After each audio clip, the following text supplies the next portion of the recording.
I seriously love the dominant bottom and teddy bear top trope in BLs because I love the sassiness of the bottom and the nurturing and caring attitude of the top. I like to see traditional expectations in yaoi flipped and bottoms being more emotionally controlling and commanding than the tops. It's interesting to see when the power dynamic is flipped and the bottoms becomes the one in charge. It makes the story unpredictable and fun to watch. So in this video today, let's count down my top 10 all-time favorite dominant bottoms and gentle tops series. Woojang is so gentle and caring toward Yushi that it warms my heart every time I watch the series. I absolutely adore how, despite having no experience with dissociative identity disorder, Woojang approaches Yushi with so much love and understanding. When Yushi regresses into a childlike state, Woojang becomes nurturing, protecting him with tenderness. And when Yushi's older Noah emerges with sass and confidence, Woojang handles it like a pro, showing both patience and strength. The contrast in kisses when he's with Yushi and Noah differ too. With Yushi he's gentle, while with Noah he's a bit bolder and demanding. Xiaofei is the sassiest UK to have ever UK'd. He was the one who was unhealthily obsessed with Tangi. He was the one who was after Tangi not just because he was a gangster but because he couldn't stop having unholy thoughts about him. But he still went ahead and put him in jail at the end.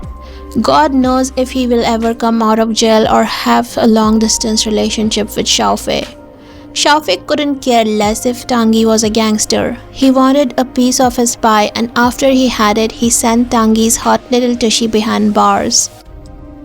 Masamut was a love-struck puppy, and Tongrak was one of those dads who don't talk to you for a week when you get a new puppy and then are found randomly at Pet Serum buying the perfect little couch for the dog they didn't want.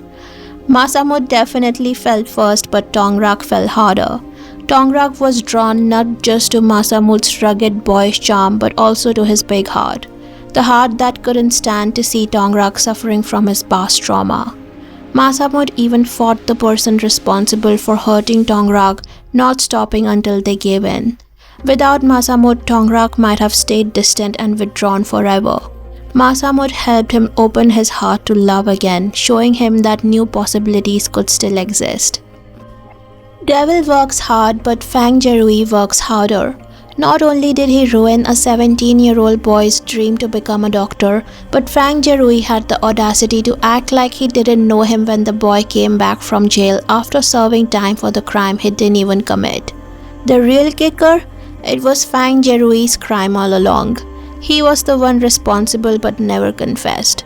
Poor Jongi, poor dumb little Jongi, still kept making Jerui's favorite cake until he felt pity on him and finally acknowledged his existence. If a bottom isn't as self-obsessed, scary and sassy like Jerui, I and Jongi don't want him.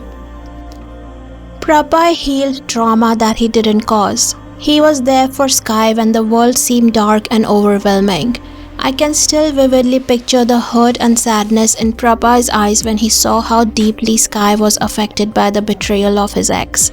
Prabhai's love for Sky was so profound that he cried for him, shedding the tears Sky couldn't because he was too numb from all the pain.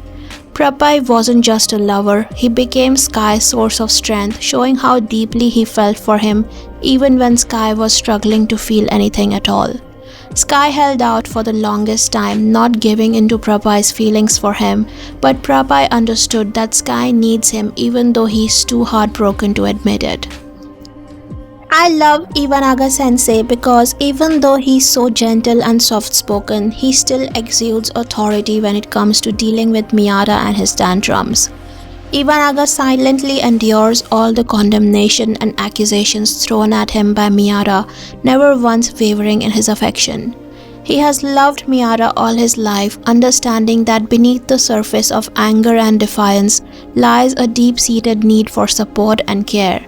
It's a testament to his character that he remains patient and nurturing, offering Miyata a safe space to express his emotions while standing firm in his love.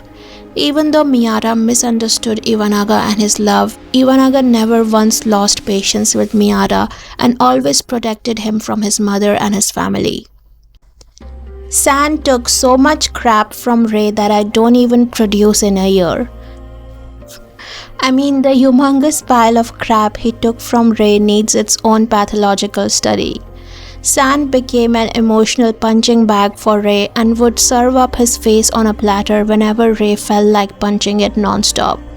This kind of devotion to a guy when you are in a situationship is what we call in layman terms being dumb as hell. Ray was alcoholic, he was a drug addict, he was obsessively consumed by his one-sided crush on his best friend, and San saw all that and said, "Yep, this is who I want. This is my man and I will stick beside him."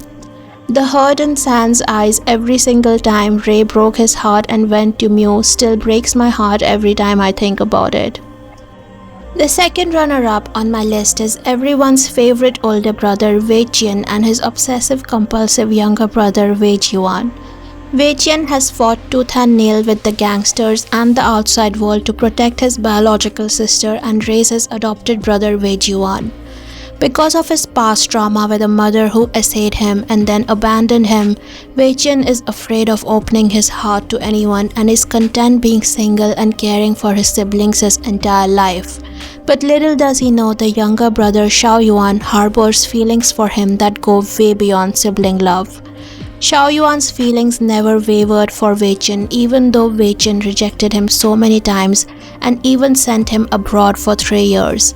Yet he never forced his feelings on Wei Jian until he was sure that his older brother also harbored secret feelings for him. That slap still rings in my ears like I saw it yesterday. Shui is without a doubt one of the most unhinged bottoms in the entire BL fandom. He's bold, feisty and always looks down on Shide, and Shide just happily accepts everything Shui puts him through with open arms. Shide loves Shui so much that he even gave up his position as the CEO of the company and let Shui take over because he wanted to support Shui in every way possible. Even though Shui acts so tough, he was completely heartbroken when Shide abandoned him for 8 long years. Shui acts tough on the outside, but he couldn't stay mad at Shide for long when he came back after so many years and wanted to reconcile with him. And the award for the most dominant bottom and the most gentle top goes to none other than Tan and Type from Tan Type the series. Tan and Type's relationship was very unique.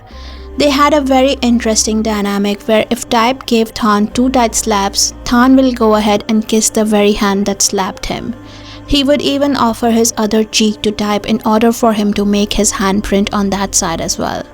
The kind of emotional and physical abuse Type put Tan through needs its own independent study. And the amount of weirdly obsessive stuff Tan did to Type before they got together also needs an independent analysis. But despite what everyone says, these two characters will always be close to my heart because they opened my eyes to things I never saw before and feelings I never felt before. So these were my top 10 gentle tops and dominant bottoms in BL series. Give me other examples of this trope in the comments below and I'll see you all soon with a new video. Bye guys!